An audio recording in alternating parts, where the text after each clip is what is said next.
الحمد لله نحمده ونستعينه ونستغفره ونعوذ بالله من شرور أنفسنا ومن سيئات أعمالنا من يهده الله فلا مضل له ومن يضلله فلا هادي له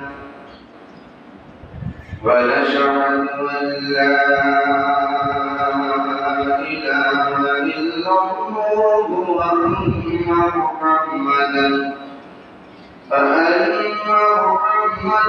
عبده ورسوله أرسله بالحق بشيرا ونذيرا وداعيا إلى الله بإذنه وسراجا منيرا أما بعد فقد قال الله تعالى في كلامه المجيد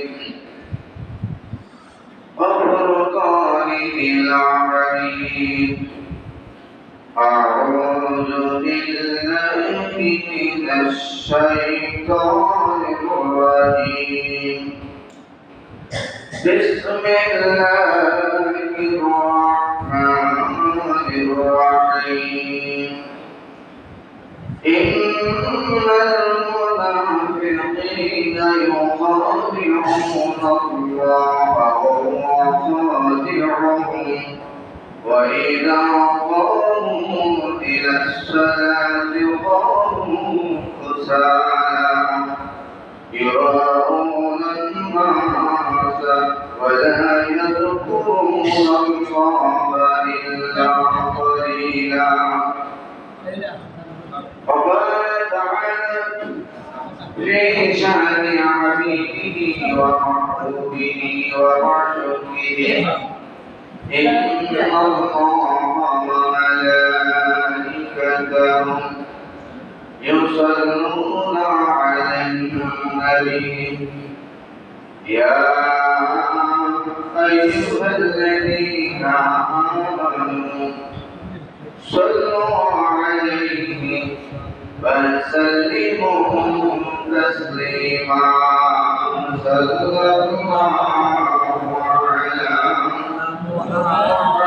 محمد صلى الله عليه وسلم صلى الله على محمد صلى الله عليه وسلم أشهد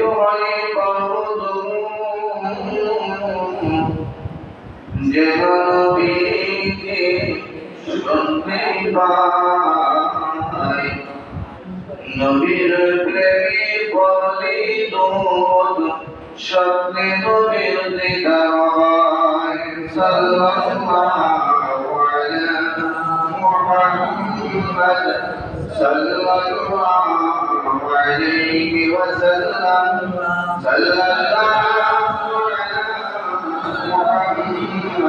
صلى الله عليه وسلم بلغ العلا بكماله كشف الدجى بجماله حسنت جميع خصاله صلى الله عليه وآله الحمد لله আল্লাহ পাক রব্বুল আলামিনের দরবারে লাখ কোটি শুকর যিনি আমাদেরকে আজকে পবিত্র জুমাবার শুক্রবার দিন জুমা নামাজ আদায় করিবার উদ্দেশ্যে মহান আল্লাহ পাক রব্বুল আলামিনের ঘরে আসার মতো বসার মতো তৌফিক দান করেছেন। এর জন্য আমরা সকলে আল্লাহ পাক রব্বুল আলামিনের দরবারে শুকরিয়া আদায় করি আলহামদুলিল্লাহ। সাথে সাথে আল্লাহ পাকের প্যারা হাবিব দো জাহানের বাদশা নবী কামলি ওয়ালা নবী উম্মতের দরুদি নবী হুজুর পাক সাল্লাল্লাহু আলাইহি ওয়াসাল্লামের উম্মত হিসেবে কামলি ওয়ালা নবী উম্মতের দরুদি নবী হুজুর পাক সাল্লাল্লাহু আলাইহি ওয়াসাল্লামের উপর আমরা কয়েকবার দুরূদ শরীফ পাঠ করতে পেরেছি, এজন্য সকলে আরেকবার শুকরিয়া আদায় করি আলহামদুলিল্লাহ। আল্লাহ পাক রব্বুল আলামিন এই পৃথিবীর মধ্যে নবী রাসূলদেরকে পাঠিয়েছেন। নবী রাসূলদেরকে পাঠানোর পরে আমার আল্লাহ রব্বুল আলামিন এই নবী রাসূলদেরকে সরাসরি প্রত্যেক নবী তার উম্মতদেরকে সরাসরি আদব শিক্ষা দিয়েছেন, কিতাব শিক্ষা দিয়েছেন, ইসলাম শিক্ষা দিয়েছেন, তাওহীদ শিক্ষা দিয়েছেন। অর্থাৎ প্রত্যেক নবী তার উম্মতদেরকে বাস্তব প্রশিক্ষণ দিয়েছেন, ঠিক কিনা?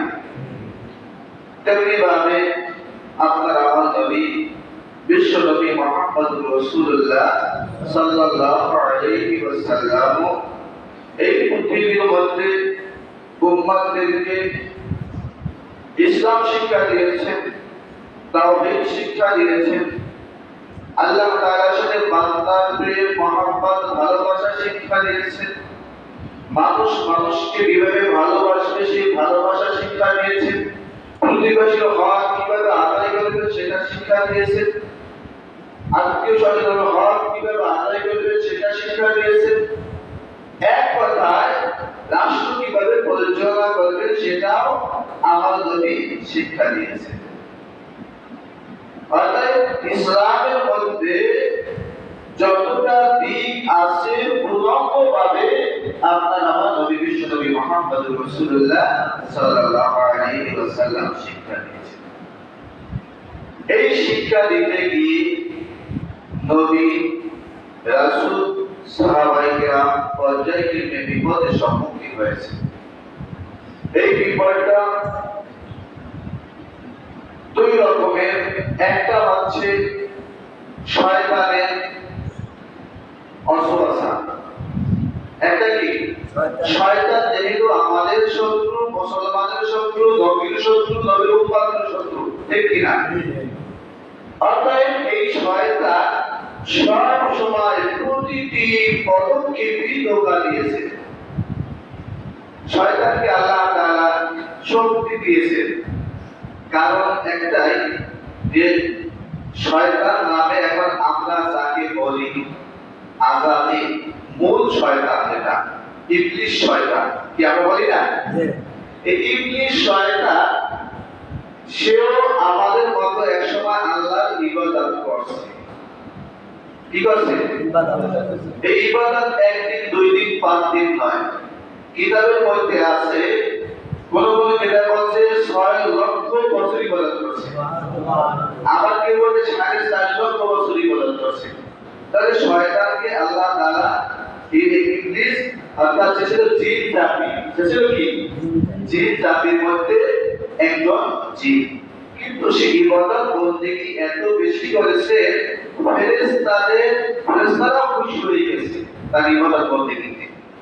ফেরেশতারা আল্লাহ তাআলাকে বলেন, আল্লাহ এই আজাজিল সে এত ইবাদত করছে, তার এত গুণ গরিমা, এত শিক্ষা দীক্ষা, তাহলে ফেরেশতাদেরকে যখন তালিম দেওয়া হতো তখন ফেরেশতারা বলছে, আল্লাহ এই আজাজিলকে যদি আমাদের তালিমদাতা বানাইতেন তাহলে ভালো হইত। আল্লাহ ফেরেশতাদের অনুরোধে তাদেরকে ওই আজাজিলকে নিয়ে সেখানে তালিমদাতা বানাইলেন। সবাই মুগ্ধ হয়ে এসব তালিমে, অর্থাৎ সে এত পরিবেশটা ছিল, এত ইবাদত বন্দেগী করছে। কিন্তু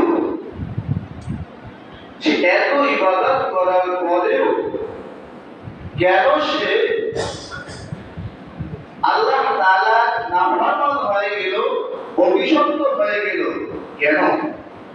শুধুমাত্র অহংকার কারণে, কিসের কারণে? অহংকার করার কারণে, বেয়াদবি করার কারণে। এই বেয়াদবি এবং অহংকার এটা মারাত্মক একটা রোগ ব্যাধি। সাহাবায়ে কেরাম নবীজির সাথে চলতে চলতে চলতে চলতে তারা নবীজির আদর্শে এমন ভাবে আদর্শ গ্রহণ করছে যে শয়তান তাদেরকে ধোঁকা দিতে পারত না, দুনিয়ার মোহ তাদেরকে ধোঁকা দিতে পারত না। এই আদম আলাইহিস সালামকে যখন আল্লাহ বানাইলেন তখন এই ফেরেশতা কি করলেন, আদমের মধ্যে যখন রূহটা দিলেন, বানাবার পরে অনেক বড় লম্বা ঘটনা, এটা আল্লাহ বাসায় সময় লম্বা সময় বলবো, কিন্তু যেটা সংক্ষিপ্ত বল, বানানোর পরে এর থেকে আর জান্নাতের মধ্যে নিয়ে নিল ফেরেশতা। এরপর জান্নাতের মধ্যে নিয়ে তার মধ্যে রূহ দেওয়া হয়েছে। যখন রূহ দিয়েছে সব ফেরেশতা আছে, কিন্তু আল্লাহর সেখানে উপস্থিত নেই। আল্লাহ গেলে পেয়ে যান, ভাই আল্লাহর দোকানে নাই, ঠিক আছে, তবে সেখানে নাই, চলে গেছে। এখন সকল ফেরেশতাদেরকে কোথায় ডাকো? ডাকছে সকল ফেরেশতাদেরকে সিজদা করতে বলছে, সকলেই সিজদা করছে, কিন্তু আদম ছিল ফেরেশতা না, কিন্তু ফেরেশতাদের সর্দার, সে কি করলো? সিজদা করে না আদম আলাইহিস সালামকে। কেন সিজদা করে না? যে আদমের সাথে আমি বড়, আদমের সাথে কি আমি বড়। আদম হইছে মাটির তৈরি, আমি হইছে আগুনের তৈরি। হ্যাঁ, আমি অনেক ইবাদত করি, ফেরেশতাদের মানে বললে আমি তালিমদাতা, ফেরেশতাদের শিক্ষক তালিমদাতা, আমি কেন মানি তৈরি আদমকে সিজদা করব? এই অহংকার করছে, কিন্তু তার মনের মধ্যে এইটা লাগে না যে আমি মুআল্লিম হইছি আল্লাহর হুকুমে ফেরেশতাদের, আমি এত বড় সন্তান হইলাম ফেরেশতাদের আল্লাহর হুকুমে, আর এই আদেশটা হইছে কার? আল্লাহ।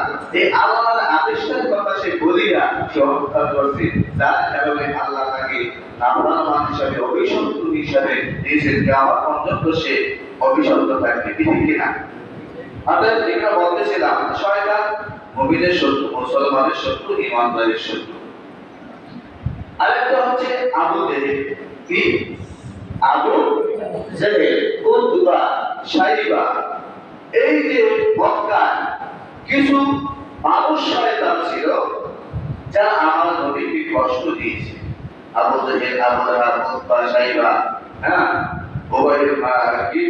ওই যে মুনাফিকরা, এরা রাসূলকে অনেক কষ্ট দিয়েছে। কষ্ট দিয়েছে যে এদের নাতিপতি কি এখন আছে না? এই গোষ্ঠী এখনো এই জমিনের মধ্যে আছে। এরা হচ্ছে আল্লাহ রাসূলের শত্রু, আল্লাহ রাসূলের উম্মতের শত্রু। বুঝতে পারছেন? এই দুই শত্রু থেকে আমাদের সর্ব অবস্থায় নিজেকে হেফাজত করতে হবে, এটাই আল্লাহ রাসূলের আদেশ। সাহাবায়ে কেরামের ঈমানটা কত বৃদ্ধি ছিল, আমি এই ঘটনা বলি, যত জুমার আলোচনায় চলে যাব। হযরত ওমর রাদিয়াল্লাহু তাআলা আনহুর শাসন আমলে, কার?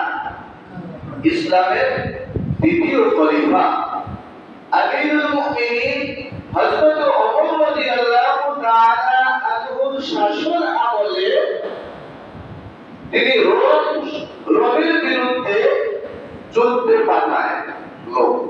কার বিরুদ্ধে? রোম রাজ্যের বিরুদ্ধে, রোমের বিরুদ্ধে যুদ্ধে পাঠায়। যুদ্ধে সেখানে মুসলমান একজন সাহাবী সহ 1000 কি মুসলমান সৈনিক সেখানে বন্দী হয়ে যায়। কতজন? 1000-এর মতো মুসলমান সৈনিক সেখানে বন্দী হয়ে যায় রোম সৈনিকের হাতে, অর্থাৎ রোম গভর্নরের হাতে। এখন রোম সৈন্যের হাতে যখন 1000 মুসলিম সৈন্য সেখানে বন্দী হয়ে যায়, আর সাথে ছিল তার মধ্যে একজন নবীর সাহাবী, নবীর একজন সাহাবী, তার নাম ছিল আব্দুল্লাহ বিন হুযায়ফা। বলেন সুবহানাল্লাহ।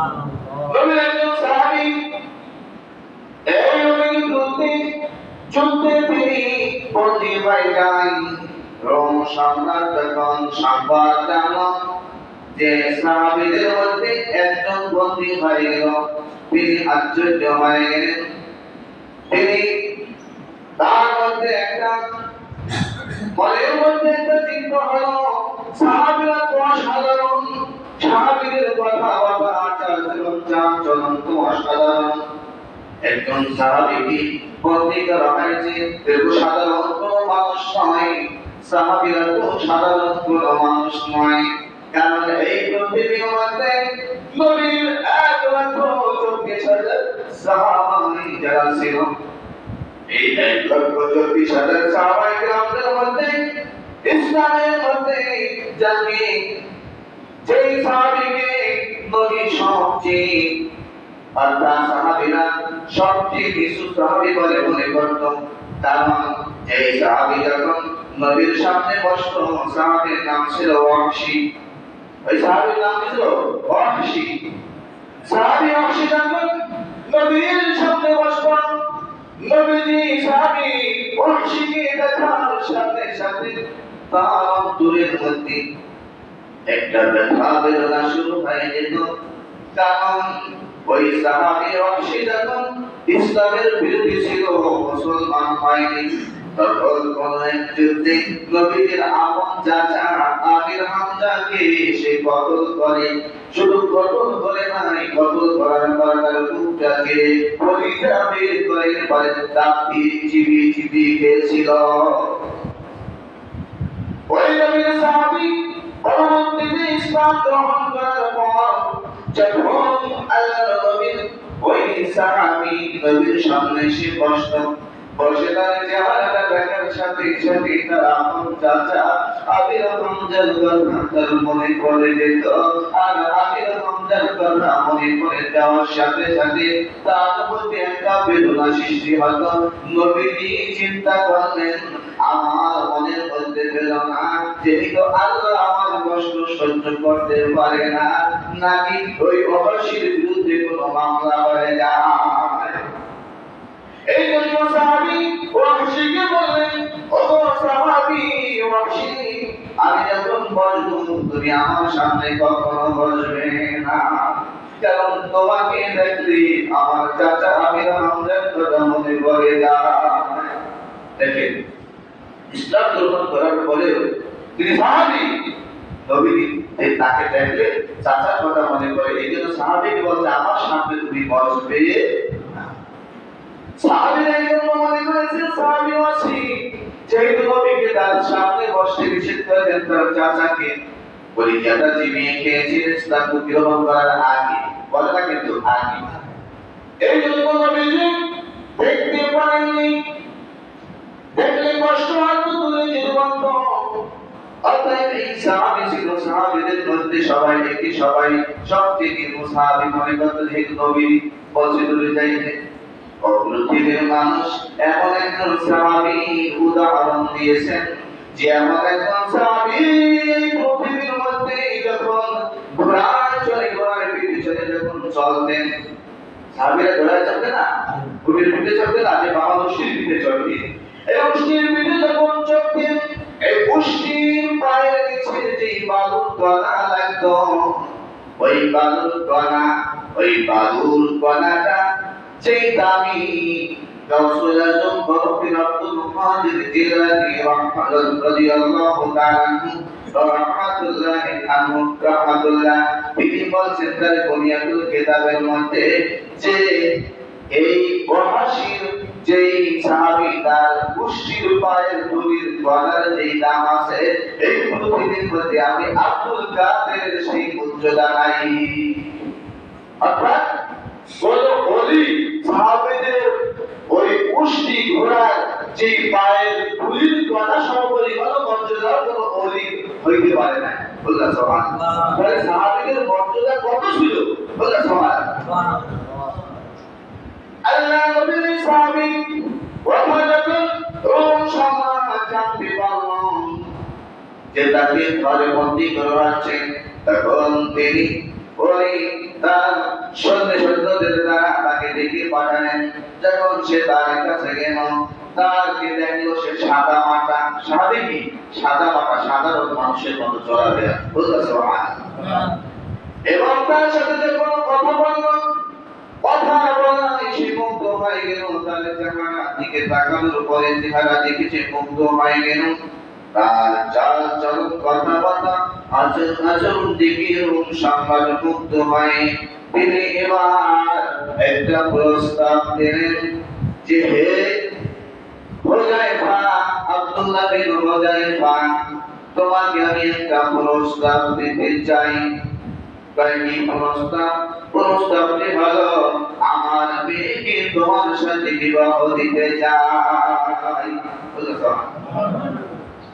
এত বড় সম্মান, বিশাল সম্রাজ্যের অধিকারী এই রোম সম্রাট সাহাবীর আচরণ কথাবার্তা তার চেহারায় মুগ্ধ হয়ে নিজের মেয়েকে বিবাহ দেওয়ার জন্য তিনি প্রস্তুত হয়ে গেলেন। বিবাহ দিব তোমার সাথে, তবে একটা শর্ত আছে। কয় কি শর্ত? কয় তুমি ইসলাম ধর্ম ছেড়ে দিয়ে খ্রিস্টান ধর্ম গ্রহণ করবে। কি করবে? ইসলাম ধর্ম ছেড়ে দিয়ে খ্রিস্টান ধর্ম গ্রহণ করবে। রাজার মেয়ের স্বামী, সম্রাটের রোম সম্রাটের মেয়ের স্বামী হবে প্রস্তাব কি আব্দুল্লাহ বিন হুযায়ফা ডিনাই করে দিলেন। তিনি সাথে সাথে এটাকে প্রত্যাখ্যান করলেন, বললেন না না, হতে পারে না, একজন নারীর জন্য আমি ইসলাম ছাড়তে পারি না। সাহাবীদের ঈমান ছিল কত মজবুত, বলতে সুবহানাল্লাহ। এরকমের প্রস্তাব যদি আমগো মতো এই দুর্বল ঈমানওয়ালা মানুষকে কেউ দিত, কি ইসলাম পরে দেখবো আমি আগে কি রাজার ভাগিরে তো বিয়ে করে দেয়, এই বিয়ে করলে কি সম্পদের বাড়ি করে না? যখন প্রত্যাখ্যান করলেন, ডিনাই করে দিলেন, তখন আল্লাহর নবী সাহাবী এই কথা শুনি ওই রাজা তাকে একটু লোভের প্রলোভন দিলাম, বললাম আব্দুল্লাহ বিন হুযায়ফা, তুমি যদি আমার মেয়েকে বিবাহ করো, আমি আমার এই রাজ্যের অর্ধেক রাজত্ব আমি তোমাকে দিয়ে দিব। কি করবে? এই রাজ্যের অর্ধেক রাজত্ব আমি তোমাকে দিয়ে দিব। কত বড় একটা প্রস্তাব, যেমন তেমন প্রস্তাব। আর এই পৃথিবীর মধ্যে একজন সামান্য মেম্বার চেয়ারম্যানের জন্য মানুষ কত পাগল হয়ে যায়, তার জন্য কত না কত ছেড়ে দেয়, কিন্তু একজন রাজ্যের সম্রাটের অর্ধেক রাজ্যের রাজত্ব তাকে দান করবেন। এই প্রস্তাব নয়, শুধু সাথে সাথে বলা হয়েছে আমার যত সম্পদ আছে, আমার সম্পদের অর্ধেক সম্পদ আমি তোমাকে দিয়ে দিব। আল্লাহ সুবহানাল্লাহ। আব্দুল্লাহ বিন হুযায়ফা ডাক দিয়ে বললেন, ও রোম সম্রাট, আমি কোন রাজত্ব চাই না, আমি কোন রাজত্ব চাই না, আমি কোন সম্পদ চাই না, আমি কোন সম্পদের বিনিময়ে ইসলাম ছেড়ে দিতে পারবো না। কারণ শর্ত দেওয়া হয়েছিল খ্রিস্টান ধর্ম গ্রহণ করতে হবে। শর্ত কি? খ্রিস্টান ধর্ম গ্রহণ করতে হবে। আব্দুল্লাহ বিন হুযায়ফা বললেন, আমি কোন বাদশার রাজ সম্রাটের বাদশা হতে চাই না, আমি কোন সম্পদ চাই না, আমি ইসলাম ছেড়ে দিতে পারবো না। এবার যখন এই সরাসরি এই প্রস্তাব প্রত্যাখ্যান করলেন, সাথে সাথে রোম সম্রাট ক্ষিপ্ত হয়ে গেলেন, সৈন্যদেরকে তারা দিয়ে বললেন, সৈন্যরা আর হবে না, এর জন্য একটা বড় পাত্র জোগাড় করো, পাত্রের মধ্যে তৈল গরম করো, উত্তপ্ত তেল গরম করো, এই তৈলের মধ্যে রেখে ছেড়ে দেওয়া হবে। কত বড় পরীক্ষা! নবীর সাহাবীদের সামনে রাজত্ব দেওয়া হয়েছে, সম্পদের অবল সম্পদ তাদের সামনে দেওয়ার জন্য প্রস্তুত হয়েছে, কিন্তু সম্রাট ওই রাজ দরবার লাঠি মেরে তাড়িয়ে দিয়েছে, সম্পদ লাঠি মেরে দিয়েছে, প্রত্যাখ্যান করেছে। আমার নবী ইসলামকে তারা জীবনের মধ্যে আঁকড়ে ধরেছে, ঈমানকে মজবুত করে ধরেছিল। বলনা সুবহানাল্লাহ। আজকে আমরা মুসলমানেরা এই রকমের অবস্থা যদি কেউ পেত, সে সাথে সাথে আমার মনে হয় গ্রহণ করত। কি করতো না? আরে আমি তো রাজা হয়ে যাব, আমি তো রাজ সম্রাটের অর্ধেকের মালিক হয়ে যাব, আমি তো রাজার মেয়েকে বিয়ে করবো। আহা, আর কি?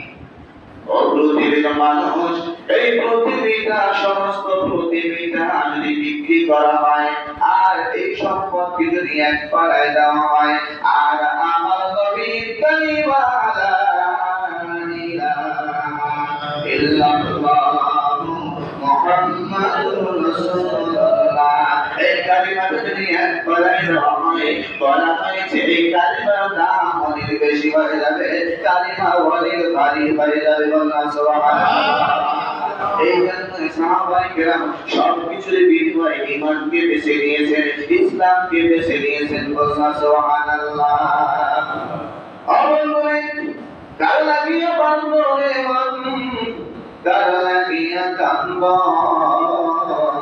কেউ তো তোমার আপন হবে না, যেটা হবে আপনা সেই তো সোনার মদিনা, যেটা হবে আপনা সেই তো শাহে মদিনা। ঠিক কিনা?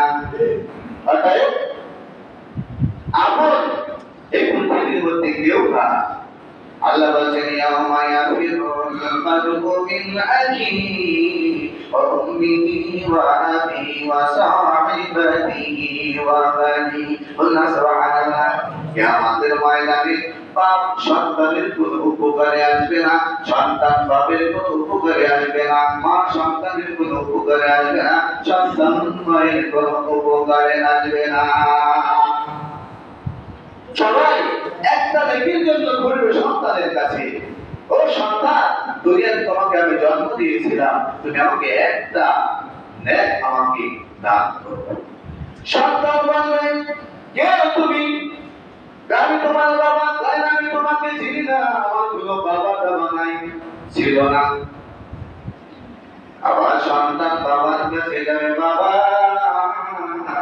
একটা নেকের জন্য আমি আজকে জাহান্নামী, আমার নেকের পাল্লা ওজনে কম, তুমি যদি একটা নেকি আমাকে দান করে দাও,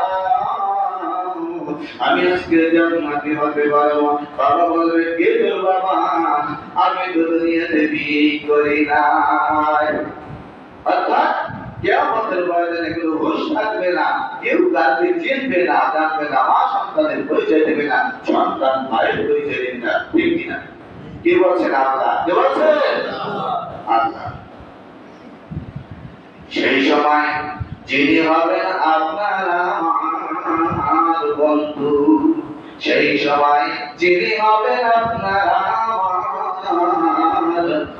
আপনারা আমার দরদি, তিনি মাসের কামলিওয়ালা নবী, বিশ্ব নবী মুহাম্মাদুর রাসূলুল্লাহ সাল্লাল্লাহু আলাইহি ওয়াসাল্লাম। তিনি শুধুমাত্র সিজদায় পড়ে উম্মতদেরকে ডাকতে থাকবেন। আল্লাহ বলবেন, মাথা উঠাও, তিনি মাথা উঠাবেন, আবার বলবেন মাথা উঠাও। এরপর নবী মাথা উঠিয়ে বলবেন, কি চান আপনি? কেন পেরেশান? আমার উম্মতদেরকে জাহান্নামে নিয়ে যাওয়া আছে। আল্লাহ অর্ডার দিলেন, যাও যাও, তোমার প্রত্যেকটা উম্মতকে তুমি ডেকে ডেকে জান্নাতে পাঠিয়ে দাও।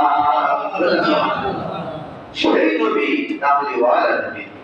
এই জন্য ও পৃথিবীর মানুষ, আব্দুল্লাহ বিন হুযাইফা বলেন, আমি সম্পদ চাই না, ঈমানের দাম আমার কাছে বেশি, ইসলামের দাম আমার কাছে বেশি। ঠিক কিনা?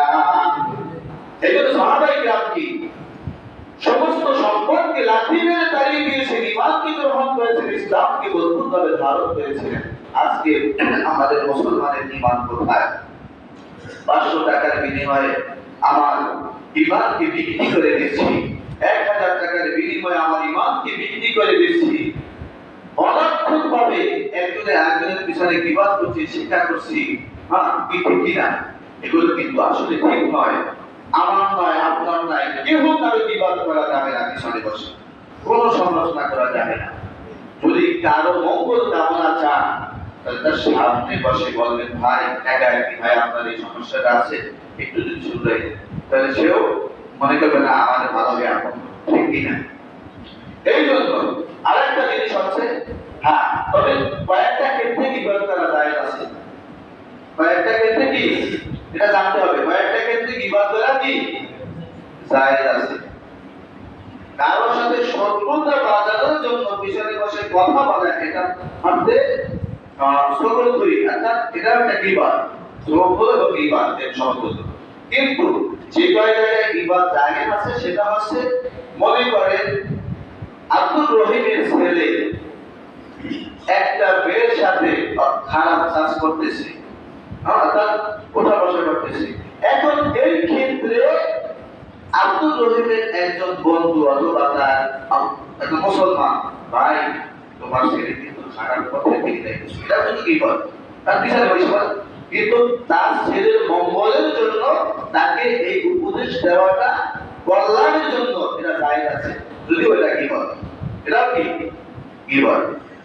আসামি দর্শের জজ সাহেব রায় দেবে, কি দেবে, জজ সাহেব রায় দেবে। এখন যদি আমি উচিত কথা না বলি তাহলে কি অন্যায়ের বিরুদ্ধে রায়টা চলে যাবে না? সেই ক্ষেত্রে ওই উপস্থিত লোকের সামনে হোক পিছনে হোক, তার বস্তুটি জজের সামনে প্রকাশ করা যায় আছে, এই জন্য। কিন্তু অনর্থক ভাবে কাউকে হ্যায় প্রতিপন্ন করার জন্য, কাউকে ছোট করার জন্য, কাউকে প্রতি দুশ্মনী করার জন্য অনুরূপ ভাবে হিংসাকে মাফ করা যাবে না। অনেক ঘটনা বলার ইচ্ছা থাকলেও হয় না, কিন্তু জুমার দিন আমি অল্প অল্প করে বলতে চাই। যেটা বলেছিলাম, সাহাবায়ে কেরামকে মানে ইমানটা কত, নবীজি গত জুমায় মুনাফিকের কথা বলেছিলাম, যে মুনাফিকরা নবী প্রশ্ন দিয়েছেন, মুনাফিকরা আল্লাহ বলেছেন, ইন্নাল মুনাফিকিনা ইউখাদিউনা আল্লাহ ওয়া হুয়া খাদিউহুম ওয়া ইযা খারাজু ইলা সালাতি কামু কুসালা ইউরাউনা আন-নাসা ওয়া লা ইয়াযকুরুনা আল্লাহা ইল্লা কালিলা। অবশ্যই মুনাফিকরা প্রতারণা করছে আল্লাহর সাথে, অথচ তারা নিজেরাই প্রতারিত হয়েছে, নিজেদের কি করছে, তারা যখন নামাজে দাঁড়ায়, মুনাফিকরা যখন নামাজে দাঁড়ায়, আল্লাহ বলেন তখন তারা একান্ত শিথিল ভাবে লোক দেখানোর জন্য নামাজ পড়ে। কিছু মানুষ আছে কি লোক দেখানোর জন্য নামাজ পড়ে, বলে না বেয়াই বেরিয়ে গেছে, আরে মারিয়া দিয়ে দিছি, কয় ভাই তাই তো আগেই দাঁড়িয়ে থাকতেন, এত কিছু দাঁড়িয়ে রাখেন না, কয় কি কর মারিয়া বড় হয়ে গেছে না, কি মারিয়া বড় হয়ে গেছে, এখন তো দাঁড়িয়ে রাখাই যাবে, বেয়াই বেরিয়ে যদি দাঁড়িয়ে না থাকে বেয়াই কি করে মানুষ, তাহলে কি দাঁড়িয়ে রাখছে কার জন্যে, কার জন্যে, বেয়াইয়ের জন্য, দুনিয়ার স্বার্থের জন্য, কিন্তু আল্লাহ রাসূলের জন্য নয়। এই দাঁড়িয়েটা কি আসলে ফায়দা পাবে সে? দাঁড়িয়ে রাখতে হবে কার জন্য? আল্লাহ রাসূলকে খুশি করার জন্য, কারণ আল্লাহ রাসূলের সুন্নাত, এই জন্য, বেয়াই বাড়ির জন্য নয়। কয় বেয়াই বাড়ি আইটা এখন যদি নামাজ না পড়ি কেমন হবে, কি হয় না? আসলে অনেক মানুষ ওই সময় বাজারটা সুন্দর করিয়ে যায়, তুমি একটা মাথায় আগে না থাকতেও লাগাইয়া এরপর সুন্দর করে বেয়াই বেরিয়ে যাইয়া এরপর বেয়াই সামলা নামাজ পড়তে, হ্যাঁ বেয়াই বুঝতে বসেই বড় বার্তা হচ্ছিল, হ্যাঁ চার নামাজ পড়তে। এখন বেয়াই সাহেব কয় যে বেয়াই লোক না ইমাম সাহেব না ইত্যাদি বলে, তো বেয়াই আপনি খারাপ, না আপনি খারাপ, আপনি খারাপ, এই খারাপ খারাপ করতে করতে 10 মিনিট শেষ।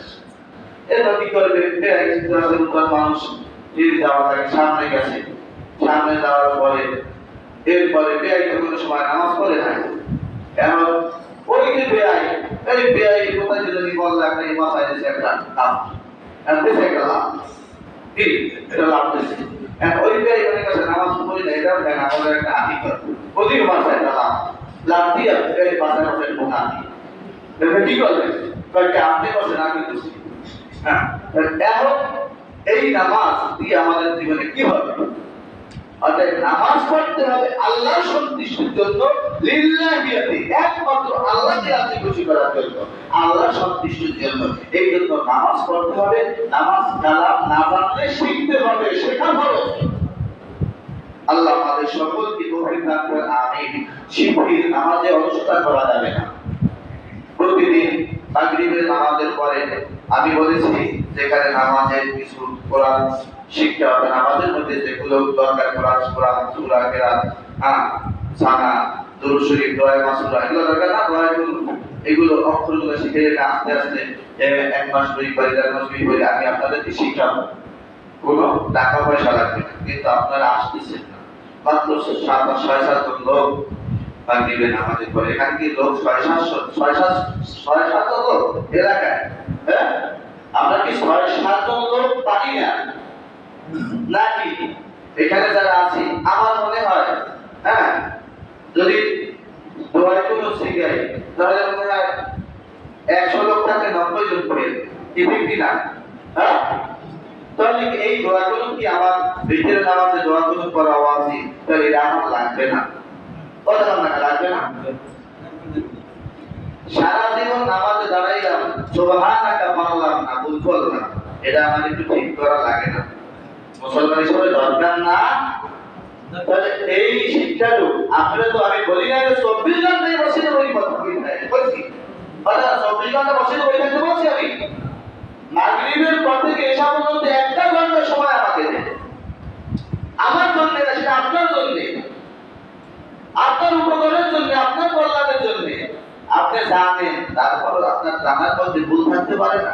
এখানে বসে যদি আমরা তাকওয়া করি, কিছুদিন আপনি তাকওয়া করে এরপর যদি আমি পাঠিয়ে গেছি, পারি তাহলে কথা দরকার নেই, আমি তো পারি, সব সুযোগ তারপরে সব পারি, না পারলে আসে একটু সময় দেন, লাভবান হবে, উপকার হবে। আল্লাহ আমাদের সকলকে আল্লাহ ওয়ালামায়ে রিজকার মাধ্যমে ইমান নিয়ে কবরে যাইতে পারে সেই তৌফিক আল্লাহ সকলকে দান করেন, আমিন।